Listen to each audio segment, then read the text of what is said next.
Assalamualaikum warahmatullahi wabarakatuh. Perkenalkan, nama saya Nidia Trisanti. Saya dari Prodi PAUD, Fakultas Agama Islam. Di sini saya akan menjelaskan mengenai hadis riwayat dan hadis dirayah.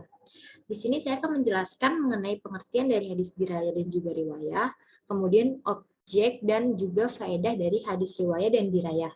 Dan juga saya akan menjelaskan mengenai sejarah perkembangan ilmu hadis. Yang pertama, yaitu ilmu hadis dirayah. Pengertian dari ilmu hadis dirayah ini yaitu teori-teori untuk mengetahui ihwal perawi sanad yang merupakan mata rantai dari para perawi hadis, di mana para ulama mendapatkan dan membuat hadis tersebut berasal dari mana. Kemudian cara-cara menerima dan penyampaian hadis, sifat-sifat perawi, dan lain sebagainya. Kemudian yang kedua, ada ilmu hadis riwayah. Pengertiannya yaitu ilmu pengetahuan untuk mengetahui cara-cara penuklikan, pemeliharaan, dan pendiwanan apa-apa yang disadarkan kepada Nabi Muhammad SAW, baik berupa perkataan, perbuatan, takrik, dan lainnya. Dengan jelasnya, hadis ini merupakan hadis yang secara khusus berhubungan dengan periwayatan atau pemindahan perkataan Nabi Muhammad SAW, perbuatan dan juga penguraian lafaz-lafaz Nabi.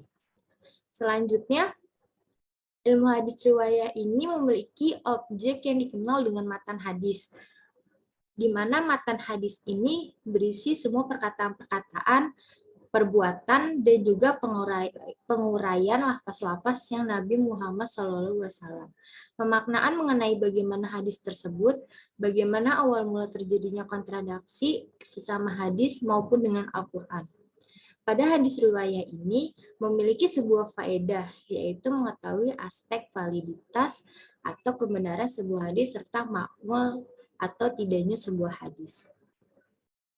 Kemudian, pada hadis dirayah memiliki sebuah objek, yaitu meneliti keadaan masing-masing perawi hadis, kebersambungan dan tidaknya sanad perawi hadis.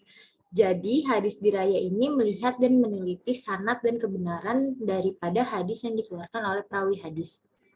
Dan juga faedah hadis dirayah ini yaitu untuk menetapkan suatu hadis bahwa hadis tersebut sahih, hasan, dan doif, dan kepalsuan.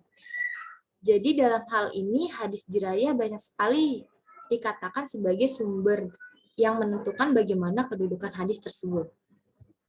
Selanjutnya itu perkembangan ilmu hadis. Ilmu hadis riwayah merupakan ilmu yang lebih dahulu lahir daripada hadis dirayah. Masyarakat pada zaman itu memiliki sebuah masalah pada aspek pemahaman terhadap teks hadis itu sendiri. Sehingga pada saat itu pernah ada sebuah teguran dari Abu Bakar Siddiq kepada Umar bin Khattab yang teks tulisan hadisnya masih belum tuntas dan perlu dilengkapi sehingga melahirkan perbedaan di dalam mempersepsikan sebuah hadis. Namun setelah banyaknya ditemukan hadis-hadis Nabi yang dipalsukan, barulah kemudian muncul gerakan yang signifikan pada proses penerimaan dan periwayatan hadis.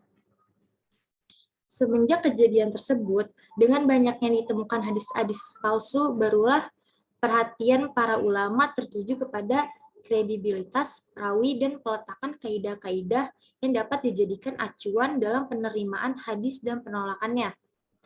Pada awalnya, teori proses penerimaan dan periwayatan hadis masih tersisip di dalam buku-buku yang belum spesifik, melainkan hadis-hadis tersebut masih berbaur dengan berbagai makalah seperti yang dilakukan oleh Imam Syafi'i dan yang lainnya di dalam karya-karya mereka.